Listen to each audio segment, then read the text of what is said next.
In this video, I'm speaking everything Hathor. Hathor, the goddess, the Egyptian goddess of love, sacred sexuality, joy, creation, astrology, because she's the star mother, music. She was all about the musicians and everything like that. The Blue Lotus. She's pretty much everything. She's the oldest goddess in the Egyptian pantheon.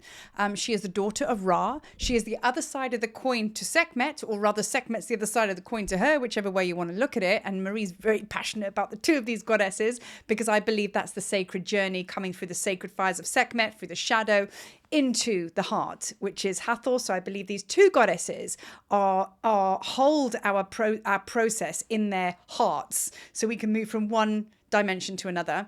But anyway, back to Hathor. Hathor, she's a creator goddess as far as I'm concerned. She's all about the divine womb. And womb, as we know, is all about creation.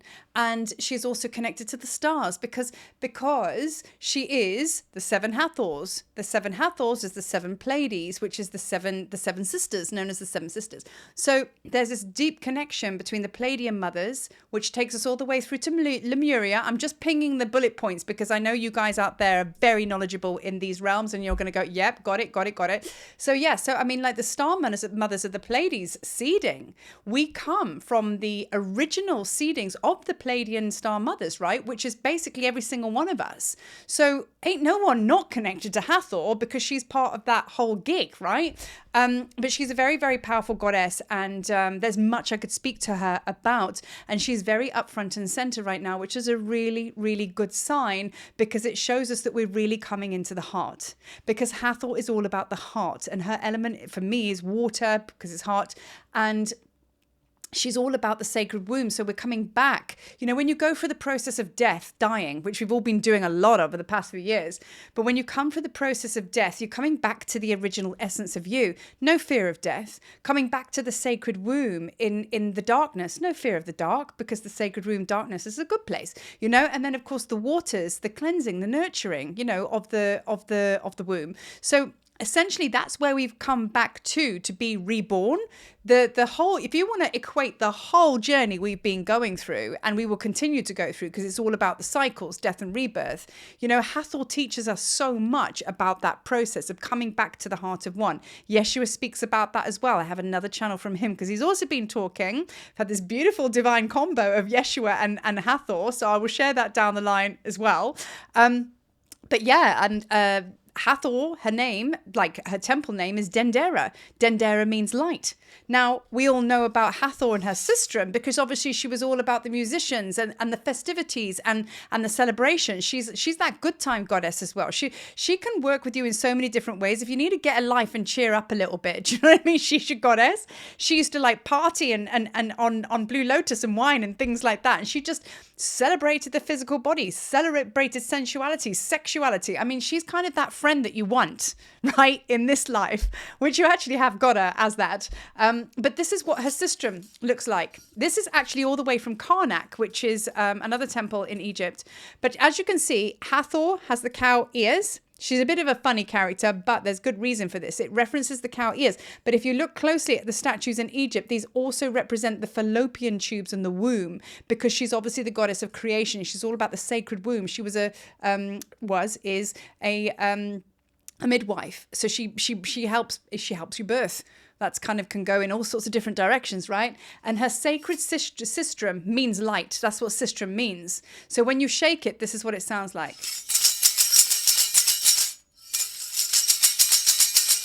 Obviously, I play it a lot better when I'm in ceremony, but that just gives you the idea. And what this does is it cleans all negative energy. It obviously activates light, and it also calls the gods and the goddesses, which is why I just had a really big heart pop there when I played that. But that is Hathor. And she has been speaking quite powerfully actually over the recent days, and this video is me sharing the channel because I think it's really nice to be able to close your eyes and receive her channeled words to receive the codes, you know, rather than just reading it or me having to break it up into part 1, 2 or 3.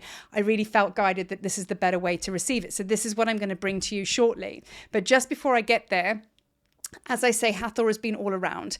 And Temple Dendera actually is the middle temple, as in the middle of the Tor, the tablets of light Tor. She is strategically placed in the middle because she's the heart chakra. Her temple is the heart chakra.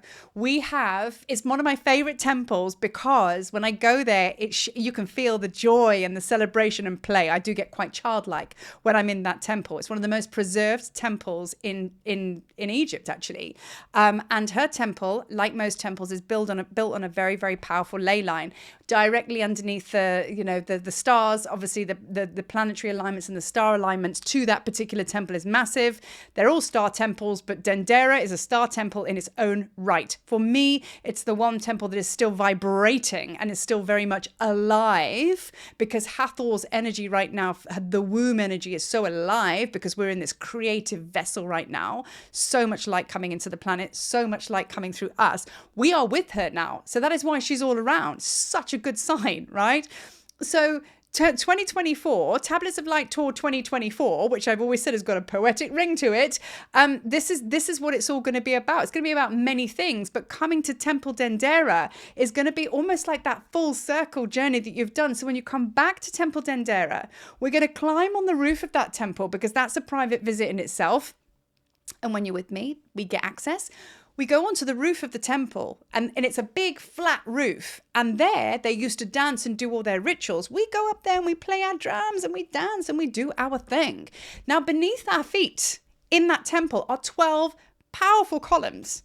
So if you're on the ground and you walk into Temple Dendera, you've seen the famous pictures of this particular temple, which is like all of these columns with Hathor's face etched into them and carved into them. And they are 4 directions. There's 4 faces, 1, 2, 3, 4, because it's to do with the 4 directions. But there are 12 columns. Now, that's when you walk in on the ground. Now, when we stand on the roof, we are above those columns. Now, those columns for me are massive star portals to the star mothers above. Because Hathor is connected to the stars, she's connected to the 7 sisters, which is the 7 Pleiades stars, which is the 7 Hathors. So you can see how it all just leads into each other. Now, when you stand between the stars on top of that temple with your feet and those columns underneath you, man alive, it's like, yeah, it's energy. You can feel energy. So expect when you walk into her temple to be a certain way, and when you walk out of her temple, all of a sudden things will start to burst through you. You start to get ideas down the line. It's a whole activation because she is creation, and she also brings the joy of what it is to create, because we've been too Debbie Downer about the whole thing because it's been quite intense, our journey. Now she's like, come on guys, time to celebrate.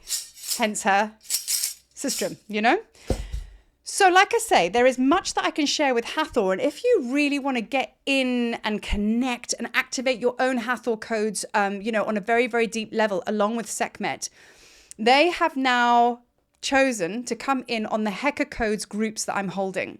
Now, I'm already holding one Heka Codes group this Saturday, actually, but then there's another one on the 11/11, the 11th of November, 11/11 portal. And we will be working with the Heka Codes, but this time inviting these 2 goddesses in to kind of come on as another layer, as it were. So there's going to be this beautiful combination of alchemical activation, remembering how to, in a very organized way, to bring your alchemical power online to be able to create, working with the 3 creator gods of Egypt, which is Seerhu and Heka, and now SEKHMET and HATHOR. So SEKHMET now becomes the first session, which is clearing all the density with her sacred fires that prevents you from getting that perspective, that vision, that idea, making sure that your channeling abilities are on fleek. And then, of course, the second one is about coming into the heart now, because now that vision is clear, you want to come into the codes of Hathor, and she wants to help you birth something. And then on the third session, of course, the 2 come together with the creator gods of Heka. It's one big shindig. And expect, if your life doesn't cataclysmically, is that a word, change after the Heka codes, well, I don't know what to tell you. You know what I mean? So that's 11/11. And currently we have 3 spaces left. So if you feel called for that, please do get in touch. I'll put, either if you're watching on Instagram, link is in bio. If you're on YouTube, pop me an email, or yeah, you know how it goes. So now I would like to invite you to now get comfortable, have a bit of a quiet space now, take some big deep breaths in, because I've introduced Hathor now. She's all around us. The energy's all like buzzing. And I want to share with you what her words, what came through. So just take some deep breaths in And maybe you want to place your hands on your sacral chakra because that's kind of where her power point is, I suppose, and that of the heart. So let me begin. What if you just let it all go? What if you let go of the old ways, the old systems on how you've always done it? What if you made peace in walking in your own direction different to others? What if you didn't translate this as you are getting it wrong or failing? Take a moment to observe how these suggested questions feel in your system, how it feels deep within your being when you stop trying to fit in. When you stop trying to fit into something that was not meant for you, you will then be awakened to the expansiveness and the openness of all that is truly meant for you. Raise your eyes from the ground, dear heart, and look up and see me, my heart, my light. Let it guide you forward to what you know to be true.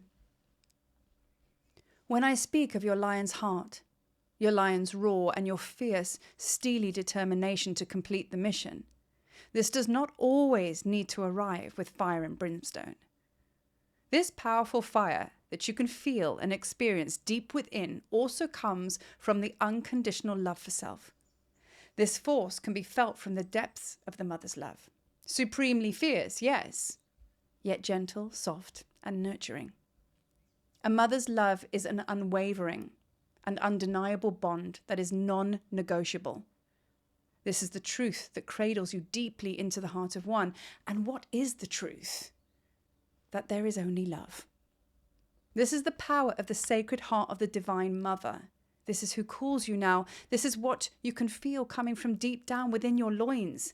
Yes, I say loins, as this is where passion, purpose rises from, an unstoppable creative force. This is the temple of the Divine Feminine. Yes, it is I, Hathor, who steps forward now. She who has stood in the background waiting, watching, and following your path as it all unfolds. The love of a mother knows no bounds as she steps back and allows her beloved child to tentatively take their steps towards the truth of the divine, the truth of what is love. These steps you now take, dear heart, are now strides. A focused heart line of sight, knowing where you are going, accepting of challenges along the way, but knowing that you are a child of Ra. So you keep on moving towards the sacred sun, towards the heart of one, and determined in your plight to succeed. I, Hathor, your beloved mother of the stars, celebrate you in all of your brilliance. You have much reason to festival. You have now allowed these deep wounds afflicted upon your heart to be healed and transformed back into the light. And this was no small undertaking. Sekhmet held you in her fires, protected you as you fearlessly faced your shadow. Unbeknown to you, you were plotting your pathway back to me, dear soul. Sekhmet placed you into my arms as the newborn that you strived to be. Cleansed, remembered, and wholesome and true. You return once again to my sacred room, cleansed and nourished by my sacred waters, and now you find deep comfort in the darkness. No longer are you plagued by fear in places devoid of light. Oh no, dearest child of mine. Here you are transformed, reborn, and resurrected as a child of the stars. Such depths of wisdom and cosmic truth streams from your soul. A new beginning is born.